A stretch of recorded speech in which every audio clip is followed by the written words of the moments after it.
Thank you, Ronald, and thank you all for coming out. We rolled the dice again, and looks like we have a great evening, weather evening ahead, and we're surely going to have a great music evening. About 4 years ago, we awarded a scholarship. We award 2 jazz scholarships a year to local prodigies going on to study this art form. And Mike Casey is one of those recipients, and in 4 years he has really evolved as a musician and composer and saxophonist. So it's with great pleasure to have him open tonight's Monday Night Jazz and hear more of that evolution since 2012 when he was last here on the bandstand. And at the piano we have a return visit. Zakai Curtis, who's no stranger to this area, growing up in Connecticut, part of the great Curtis posse of musicians. So I'd like to bring to the bandstand Zakai Curtis at the piano, Matt Dwanzik, another Hart Jazz graduate, Jackie McLean Jazz graduate who plays like Charlie Hayden at the upright bass, and Corey Garcia, another recent Hart Jazz graduate at the drum kit. And a round of applause for Mike Casey and his quartet, Mike Casey to alto and tenor saxophone.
right, Hartford, how are we doing tonight?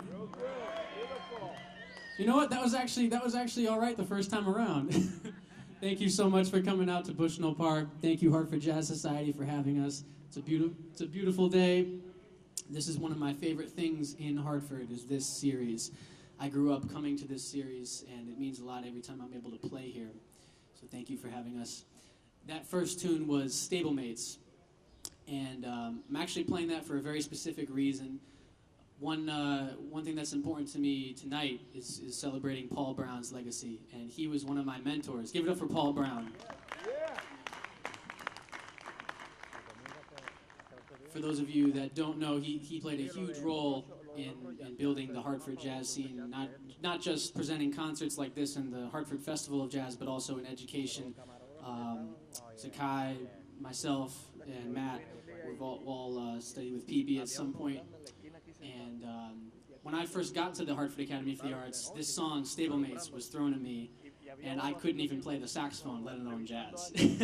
So I'm playing Stablemates tonight for PB because he was there, and he was my introduction to the culture.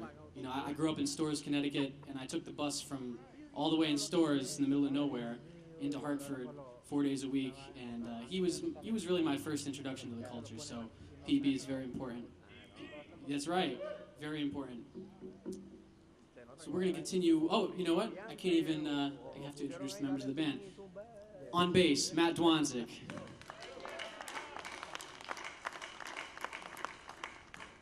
Matt and I met at the Academy. We've been playing together in some configuration ever since. Corey Garcia at the drums. As many of you know, the three of us have a band together, the Mike Casey Trio. And that's been my preferred configuration the last 3 years, is actually just sax, bass, and drums. But tonight, I thought, you know what, we have a piano, we have a great stage, it's the Monday Night Jazz, why not bring a special guest? I've admired this man for many years. He came actually to the Academy, him and Luquez, for a master class many years ago, and I said, one day, I'm going to play with him. Zakai Curtis on the piano. Give it up. And my name is Mike Casey, and this is a saxophone. Thank you. Without further ado, this next original composition is for a game, actually. Temple Run was the Pokemon Go of 2009, so I wrote a tune, Temple Run. Hope you enjoy.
you. That was Temple Run.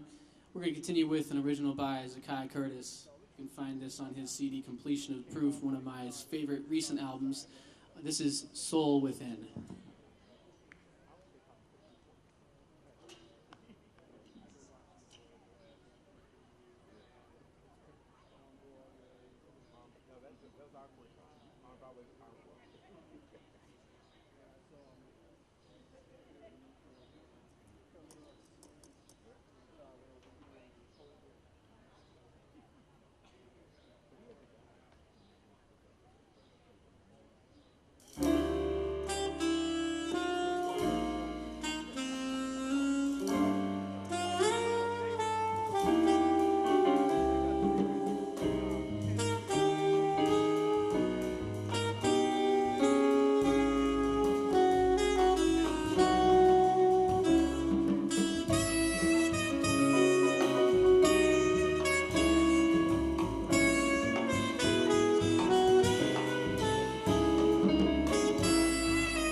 Thank you. That was Soul Within, Zakai Curtis.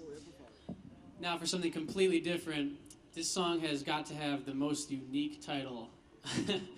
Any fans of Billy Harper in the audience? All right. I knew Maurice would. You probably know this one. Yeah, that's right. Capra Black.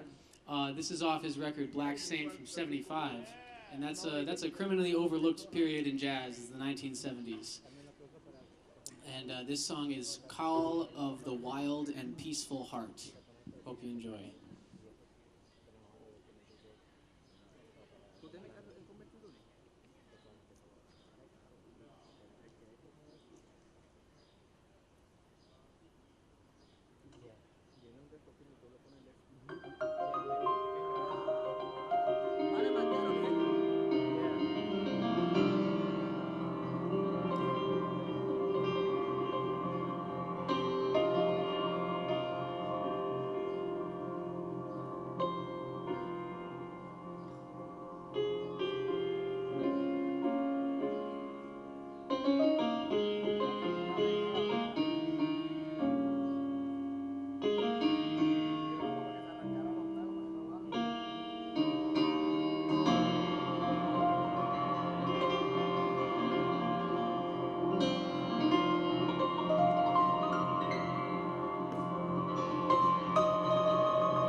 Billy Harper, Call of the Wild, and Peaceful Heart. Thank you. Got any fans of the blues in the house? All right, that's what I'm talking about. As you may or may not know, blues is the foundation of American music, right? It's very, very important. And I love the blues, I always have. We're gonna play my favorite type of blues, which is a very, very slow blues. It's not very common anymore. And the blues isn't really all that flashy, to be honest, but also, to be honest, it's still extremely relevant, especially in light of recent events. So this original Cold-Blooded Blues, dedicating it to Alton Sterling and Philando and all the other victims of police brutality. This is Cold-Blooded Blues.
Thank you so much.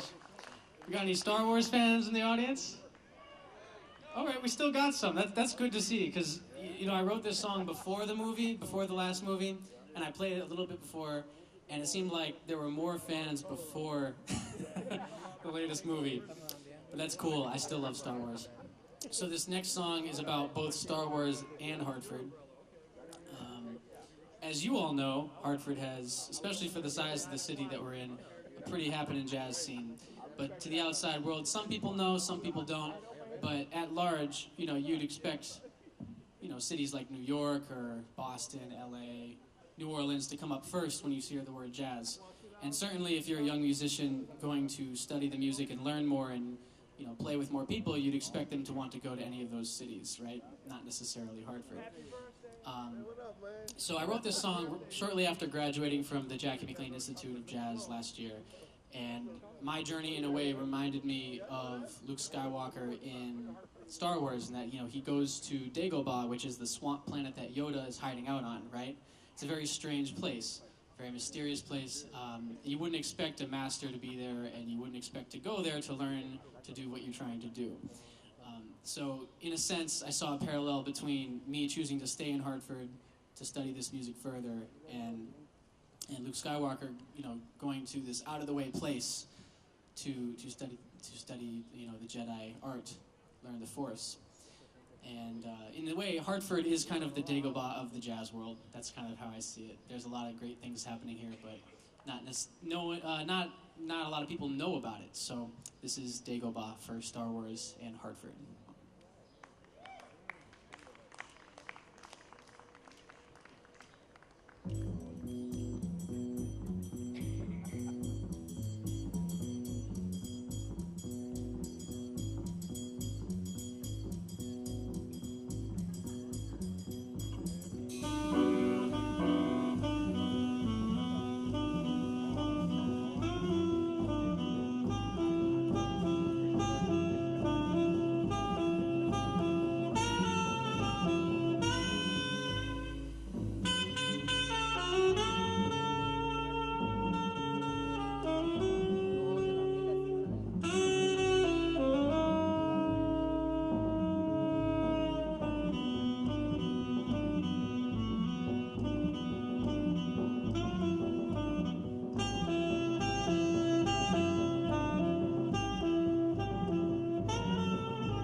Thank you so much. That was Dagobah. We got one more quick one for you, but before we do that, once again, Zakai Curtis on the piano. Matt Dwanzik at the bass. Corey Garcia at the drums. My name is Mike Casey. This is a saxophone. Thank you so much. Thank you to Maurice for having us. I'm going to play one more quick one. Before we do that, I just want to mention a couple of quick things. My debut album is coming out February 2017. We'd love to keep you involved and up to date on that. And there's a mailing list sign up right over there at the tent. When you join the mailing list, you get 3 free songs to thank you for coming out tonight. So please take advantage of the free music. This is Mac the Knife. Thank you so much. 1, 2, 1, 2, out.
recognition, and I hope you guys are going to be thrilled by the pieces that I'm going to bring to you.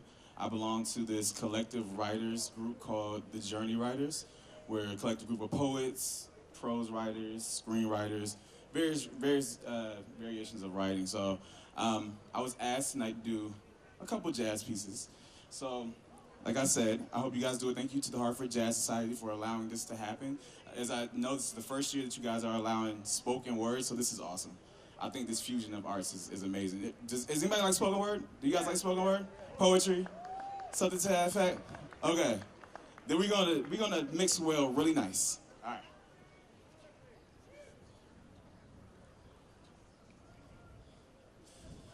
So, I'm not a jazz musician, unfortunately. I've had some experience with jazz, didn't work out. But my father is, so I am a son of a jazz musician, and I have a love for the music. But I'm also a millennial, and do we have any millennials out there? Anybody? 18 to 30? Yes? Okay, cool. So, I see y'all. So I'm gonna give you guys a perspective from a millennial age youth, and this piece is called Jazz from a Millennial.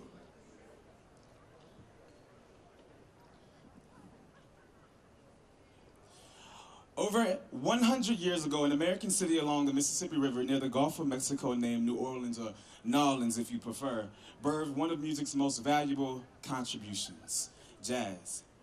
Many say it's the seed watered by our Negro ancestors as a form of expression cultivated from spirituals and songs about freedom. It's the warm color that the blues washed away, the secular vice smitten away by the mighty hand of gospel, the offset of Europe's classical influence. As a millennial, I've known jazz to gather whole crowds and festivals of people capturing raw emotions along the way. I've known it to make people shed tears to say, hey now, or to run wild at a concert hall.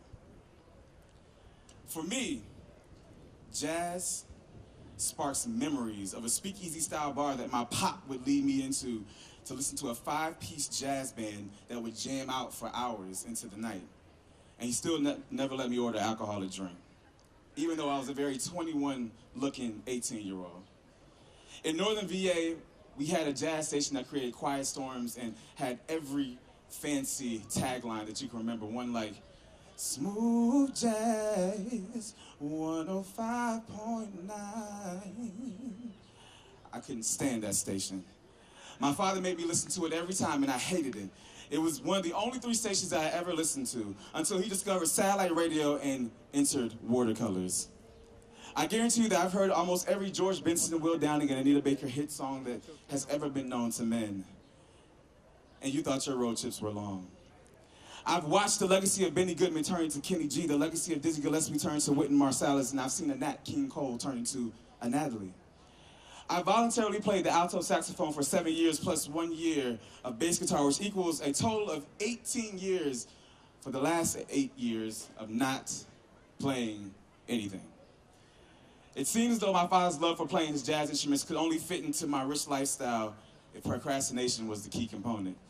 Nonetheless, I have nothing but love for this genre. It speaks volumes across continents that include listening to Dinah Washington blow my house down on Saturday mornings. One of my first concerts was watching George Benson sing and play his guitar, and boy, can that man play that there guitar. Gosh, I hope he made it to Broadway. There has yet to be a match for what jazz has done for modern music. The opportunities it gave to the Renaissance in Harlem, the sight it gave to a blind boy from Michigan, the voice it has granted the world. Influences and samples are constantly infused in mainstream music, and many of its subgenre counterparts open the door for musicians of all types. As for me, jazz music will always be near and dear to my heart, my life, and my story. And occasionally on road trips with my dad, who even lets me play my music from time to time. Thank you. All right, so that was the introduction. I'm going to get into this piece that I wrote that I kind of like the effect of it, so I'm hoping you guys do too. Can you guys hear me okay? Yeah? Okay. Slow down? Louder? Okay, I got slow down and louder, so I'm going to do the both. Last night, I fell in love with a stranger. We met by chance on a street corner where I found him sober, playing the melody from his guitar, and found myself slightly drunk from the last round of whiskey shots. My sight was close to blind, but my ears had never been more alert, and I swear I could hear his song calling my name. I stopped and I listened, trapped by his key signature evoking me to sharpen my flat thoughts. He pressed his fingers against the frets of the instrument, hitting every note with even more emphasis than the last, selling my story to my face as if I had never lived it before, stealing my soul like moments in the night. I had never felt so found, lost in his spell. His gaze was low and mine shifted to the blur that was his hands until they matched the music's innuendo and apparently became the temporary cure for my inebriation. Although our eyes never met, I knew it must have been fate that connected us at that moment that drew me into his web of measures and tempos. He played his arrangement of my life like a muse on a harp, careful not to pluck too strong, gently ripping the narrative straight from my lungs as if I could catch it by a breath. This man was killing me softly. This must have been how Roberta felt, because he strummed through my pains better than any therapist, told my life story better than any historian, and captured me at once. I almost cried hearing him replay the story in his chords. I could have dropped to my knees at the mercy of his rhythm, but my pride wouldn't give out. It was as if I was in a deadlock competition with the monster that lived in my closet, only this time I could see his face and it looked exactly like mine. Exposing my skeletons like fangs, his song dug deeper into me, causing me to give way to the melody, and just as I was ready to submit, he changed keys, unlocking the door to his anomaly. This man just opened the window into his soul, and the only way to see it was by listening to him play out his irony. I continued to let his song flow like free verse, taking me to a new, darker, more intimate world, delicately balancing his demons on 5 strings as if to say, hear my struggle. The stranger clearly brought me to his hell, but why did it feel like heaven's gate? He just flipped his entire performance and crushed it over me, forcing me to believe that the last several minutes of him taunting my life was nothing compared to the misery that had been his. I could feel his pain in between the riffs in his guitar, read his mind through breaks and measures. His spirit was cold but cooling to the ear as it begged me to read on, commanding my sympathy in every tone. My story felt liberating compared to the tale that he orchestrated to me. My consciousness faded into his sadness, and I found myself feeling faint. Wait, no. This was a whiskey taking back its revenge. How did I forget that I was still drunk? I mean, this song was good and all, but I couldn't remain tolerant for too long until reality struck again. I was still intoxicated, and I still had a long walk ahead of me. I threw a couple dollars and a few loose quarters into his case while mouthing an air kiss to him. At the sight of the dead presidents falling into his tunnel vision, he looked up and smiled, and for the first time in 5 minutes, he acknowledged me. Well, actually, he finally noticed an audience, because I was too into him to discover that I was the only one giving him attention. But I was the only one who showed him some affection that he desired. Silly me. Last night, I fell in love, in a single-sided love with a complete stranger that stuck me from my paper, wielding an old guitar, a crooked smile, and the best ulterior motives that I had ever encountered. Damn those love crime street musicians.